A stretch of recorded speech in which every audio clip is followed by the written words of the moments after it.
तो भाई आप देख सकते हैं एक्सक्लूसिव फुटेज सतवासा गांव के पास हरारेश्वर महादेव आश्रम पे गुरुजी लग चुके हैं बांसों को फाड़ने। सुबह सवेरे 11 बजे का समय है। बादलों के हिसाब से देख के लगता है जैसे अभी 6 ही बजे हैं। कमाल का मौसम हो चला है और गुरुजी ने बांस फाड़ फाड़ के देखो क्या कमाल की छत तैयार कर दी है भाई। और अभी तो लगे ही हुए हैं, अभी मान ही नहीं रहे। मैं बोल रहा हूँ गुरुजी विश्राम कर लो, गुरुजी कह रहे हैं वो क्या होता है, मजाक मत कर मेरे सामने। अभी क्रोधित हो गए थे, वो तो मैं बच गया। फिर माँ के कुछ बोला नहीं, मैं चुप हो गया। जय हो माई की, जय हो माई। बड़े ध्यान के साथ और बड़े ही मेहनत के साथ देखो, मतलब हाथों से बांस फाड़ देते हैं। गुरुजी के पास ये कला है जो मैंने आप लोगों को भी चमत्कार दिखाया। सिर्फ हाथों से बांस के 2 टुकड़े कर दिए, जैसा कि आप लोगों ने अभी देखा ही होगा। ये कला गुरुजी को मिली थी हिमालय में। 111 साल तक तप किया था, एक पैर पे खड़े थे, 1 बूंद जल लेते थे सिर्फ, वो भी 11 महीने में। समझ रहे हो, छोटी मोटी बात नहीं है भाई, छोटी मोटी बात नहीं है। बहुत दम लगता है, बहुत दम लगता है। ये कुल्हाड़ी भी लोहे की है और वो जो हथौड़ा चल रहा है वो भी प्योर लोहे का है। इन्हें चलाने में भी बहुत दम लगता है भाई, हाथ बच जाते हैं। पूरा हैवी लोहा है दोनों। जय हो माई, जय हो। खैर भाई ये तो थी मजाक की बात, और ये सब तो चलता ही रहता है, चलना भी चाहिए। बिना मजाक के तो जिंदगी बहुत बोरिंग सी हो जाती है। लेकिन अब एक सीरियस बात भाई, के जो सोनम वांगचुक बैठे हैं भाई जंतर मंतर पे, उनको फुल सपोर्ट है हमारा। और हम चाहते हैं कि भाई उनकी मांगों को सुना जाए, ना सिर्फ सुना जाए, पूरा भी किया जाए। ये एजुकेशन सिस्टम, जो शिक्षा व्यवस्था हमारी इतनी बिगड़ चुकी है, ख़राब हो चुकी है, उसे कहीं से तो किसी को तो ठीक करना ही हो। और आज उनको 20 दिन हो चुके हैं भाई भूख हड़ताल पे बैठे हुए, और उनका स्वास्थ्य लगातार खराब होता जा रहा है। तो भाई आप लोग जितना सरकार पे से सवाल पूछ सकते हैं, जितनी वीडियोस पोस्ट कर सकते हैं करिए भाई। मैं भी बस वही कर रहा हूँ, अपना पार्ट प्ले कर रहा हूँ। तो बिल्कुल भाई होपफुल रहते हुए कि हाँ इसका बहुत पॉजिटिव असर निकलेगा और कुछ ना कुछ अच्छा हमें आने वाले दिनों में देखने को मिलेगा। बस इसी बात के साथ अच्छे दिन आएंगे, कभी तो आएंगे ही, कोई तो लेके आएगा। और एक आदमी लगा हुआ है लाने में भाई, अपनी जान देने के, मतलब बिल्कुल जान जा सकती है, इसमें कोई मजाक की बात नहीं है। बिल्कुल बहुत सीरियस बात है भाई, कि सीरियस हेल्थ इश्यूज हो सकते हैं और हो ही चल ही रहे हैं अभी उनके साथ भाई। उनका वेट लॉस हो गया है, बीपी डाउन हो गया है, और भी बहुत सारी मेडिकल टर्म्स हैं जो मैं नहीं जानता, लेकिन उनके साथ वो फील कर रहे हैं, वो उस चीज़ से गुजर रहे हैं सिर्फ इसलिए ताकि इस देश को एक अच्छा एजुकेशन सिस्टम मिल सके और किसी भी बच्चे का भाई भविष्य खराब ना हो। और फील इसलिए भी कि भाई क्योंकि मैं भी उसी एजुकेशन सिस्टम से ही निकला हूँ, मैंने भी वही पढ़ाई की है, मैंने भी नंबरों के पीछे ही भागा हूँ भाई 10वीं 12वीं तक। कभी कोई और जो बच्चे लाते थे मुझसे ज़्यादा नंबर, उनको देख के जलन होती थी, बुरा लगता था, खुद के ऊपर बहुत सारे सवाल पैदा होते थे कि हम क्या कर रहे हैं, मैं क्यों नहीं कर पा रहा। जो कि मुझे बहुत बाद में समझ में आया कि दिक्कत क्या थी। तो होपफुली एक ऐसा आदमी भाई जो इस दिक्कत को जानता है, पहचानता है और दूर करने की कोशिश कर रहा है, उसके बिल्कुल भाई फुल सपोर्ट है अपना। और आप लोगों को भी देना चाहिए भाई, जो लोग जंतर मंतर पहुंच सके उनको जाना चाहिए बिल्कुल। और 20 तारीख को तो उनका संसद मार्च है भाई, वहाँ भी अगर आप लोग पहुंच सकें ज़रूर पहुंचिएगा। मैं नहीं जा पाऊँगा भाई, मेरी बहुत सारी दिक्कतें हैं अभी, बट जाना चाहता था, बिल्कुल जाना चाहता था, बट होपफुली कभी तो मैं, लेकिन अपना पार्ट प्ले करते हुए यहीं से। जो भी लोग इस वीडियो को देखें भाई, प्लीज़ आप लोग भी सोनम वांगचुक के सपोर्ट में वीडियो बनाएं और उसे पोस्ट करें, चाहे अपने अकाउंट, किसी भी अकाउंट पे, इंस्टाग्राम पे, यूट्यूब पे, ट्विटर पे, फेसबुक पे, कहीं पे भी। तो बस यही, बाकी गुरुजी कर रहे हैं, मेहनत लगे हुए हैं। मैंने कहा कहानी बताई आप लोगों को। अभी 2 हाथों से बांस फाड़ देते हैं 111 साल लगातार मेहनत करने के बाद। चलो दिखाते हैं आपको और खूबसूरत और रोमांचक नज़ारे मां नर्मदा के किनारे से। हर हर नर्मदे।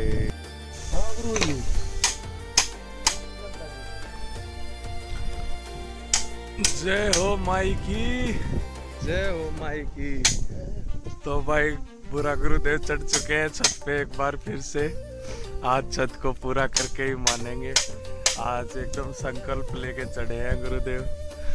जब तक छत पूरी नहीं होगी तब तक नीचे नहीं आएंगे कह रहे थे। देखते हैं अब माई कितनी मदद करेगी। वैसे भी ज़्यादा छत बची नहीं है भाई, कुछ ही मासों में पूरी हो जानी चाहिए। ज़्यादा देर की मेहनत है नहीं और उम्मीद है तब तक बारिश नहीं आएगी। क्यों गुरुदेव? बारिश आ गई तो दिक्कत हो सकती है। घंटा 2 घंटा तो बारिश उम्मीद नहीं है फिर भी। इधर गुरुजी लगे हुए हैं पूरी तेजी से बांसों को फाड़ने में।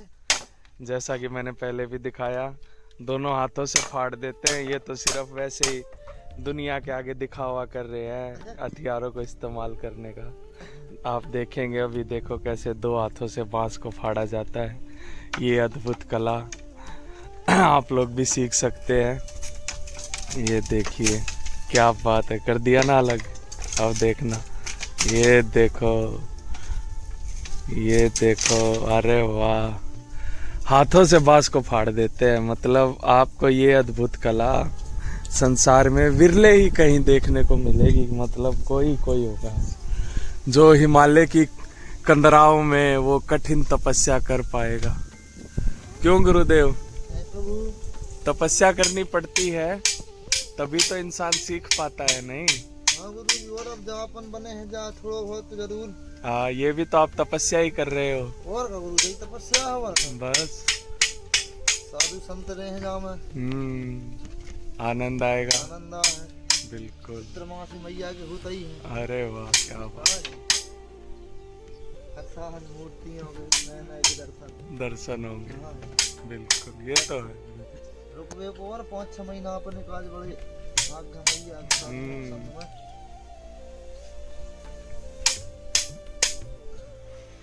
मां नर्मदा किनारे जीवन का आनंद लेते हुए चतुर्मास के दौरान 2 परिक्रमावासी और एक एक्स परिक्रमावासी जो पहले कर चुके हैं। आपने चतुर्मास तो नहीं किया था गुरुदेव? चतुर्मास नहीं करोगे है ना? हमने तो 2.5-3 महीना पूरी कर ली थी। हाँ, हम गए थे 2019 में 12वें महीना हम बिल्कुल 12वें। अच्छा, दिसंबर में। हाँ जी, 12वें महीना। मैंने 11वें महीने में शुरू की थी गुरुदेव, नवंबर में। नवंबर में? हाँ, पर 10वें में। आपने 10वें में? 2 अक्टूबर। अच्छा,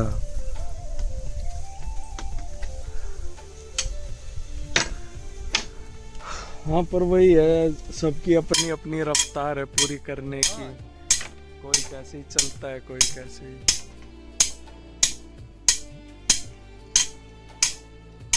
जय हो, जय हो, हर हर नर्मदे।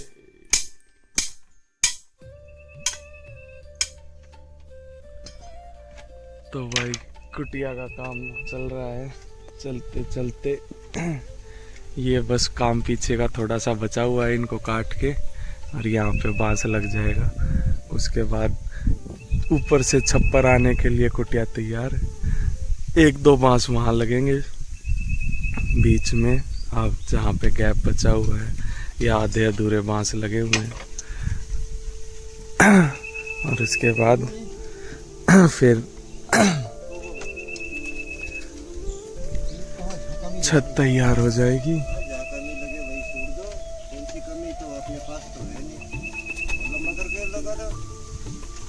लगा दो, लगा दो। और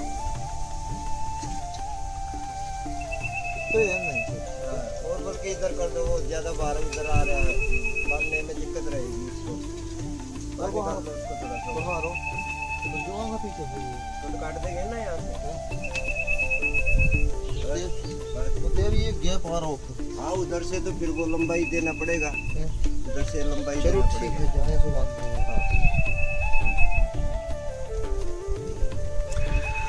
तो ये कार्य चलता रहेगा भाई, कुछ समय लगेगा इसको पूरा होने में।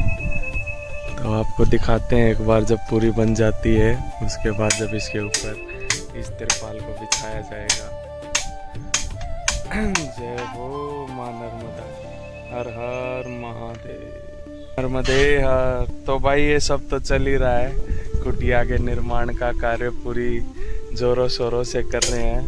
भूरा और गुरुदेव दोनों लगे हुए हैं भाई, पूरी मेहनत कर रहे हैं, आप देख ही सकते हैं। तो मैंने सोचा क्यों ना थोड़ा सा मौके का फ़ायदा उठा के, अभी जिस आर्टिकल पे हमने बात की भगत सिंह के नए नेताओं के अलग अलग विचार, उस पर गूगल क्या बोल रहा है उसके बारे में थोड़ी चर्चा की जाए। तो गूगल कहता है भाई कि नए नेताओं के अलग अलग विचार। जुलाई 1928 कीर्ति पत्रिका में भगत सिंह ने सुभाष चंद्र बोस और जवाहरलाल नेहरू के विचारों की तुलना की। उन्होंने बोस को एक भावुक देशभक्त और नेहरू को एक तर्कवादी क्रांतिकारी बताया, जिन्होंने युवाओं से हर सामाजिक धार्मिक व्यवस्था पर सवाल उठाने का आह्वान किया। इस महत्वपूर्ण लेख में भगत सिंह ने तत्कालीन उभरते हुए दो युवा नेताओं सुभाष चंद्र बोस और जवाहरलाल नेहरू के व्यक्तित्व और विचारों का बेहद बारीकी से विश्लेषण किया। सुभाष चंद्र बोस के विचार बताए हैं पहले। भगत सिंह के अनुसार बोस एक भावुक बंगाली और भारत की प्राचीन संस्कृति के अनुयायी थे। वे एक सच्चे और कट्टर देशभक्त थे, लेकिन भगत सिंह का मानना था कि उनके भाषण भावनाओं को ज़्यादा अपील करते थे और क्रांतिकारी जोश जगाने में उतने सटीक नहीं थे। दूसरा था भाई जवाहरलाल नेहरू के विचार। नेहरू को भगत सिंह ने एक उच्च शिक्षित और अंतर्राष्ट्रीयवादी क्रांतिकारी माना। नेहरू की सोच तर्क पर आधारित थी। वे राजनीति, धर्म, समाज और अर्थव्यवस्था में सुधार और वैज्ञानिक दृष्टिकोण पर जोर देते थे। नेहरू का मानना था कि युवाओं को हर उस विचार का विरोध करना चाहिए जो समझ और तर्क की कसौटी पर खरा न उतरे, चाहे वह वेदों या पुराणों में ही क्यों ना लिखा गया हो। तो ये तो अपने आप में बहुत रेवोल्यूशनरी सोच है भाई। हम आज भी ये बोलते हुए डरते हैं, कई लोग तो सच में सोचते हुए भी डरते हैं कि अगर कोई बात वेदों में या रामायण महाभारत में लिखी गई है और आपको वो बात गलत लगती है, लेकिन आप उस चीज़ को बोल नहीं सकते, कह नहीं सकते।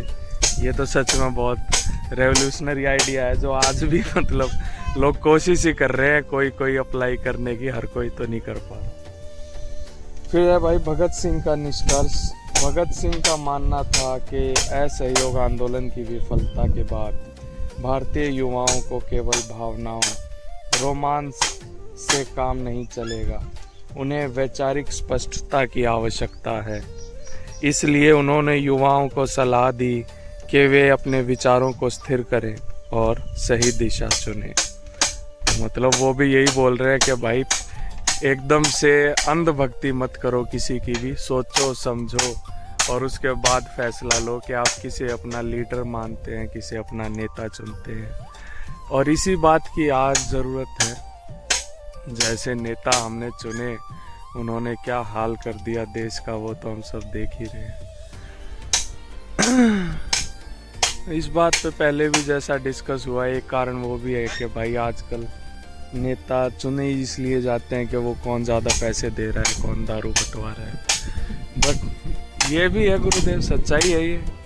लेकिन ये भी है कि भाई वो भी इसलिए है क्योंकि अशिक्षित समाज है, एजुकेशन नहीं है, लोगों को पता ही नहीं है वोट क्या होता है, वोट की ताकत क्या होती है, डेमोक्रेसी, प्रजातंत्र क्या होता है, ये सब चीज़ों के बारे में।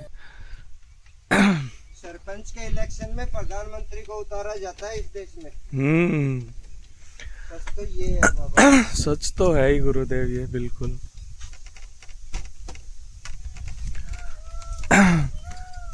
तो इसीलिए भाई भगत सिंह भी इस बात पे जोर देते हैं कि सोचो समझो, अलग अलग लोगों को सुनो, पढ़ो लिखो और उसके बाद फिर अपना फैसला लो भाई। एजुकेशन सच में बहुत ज़रूरी है।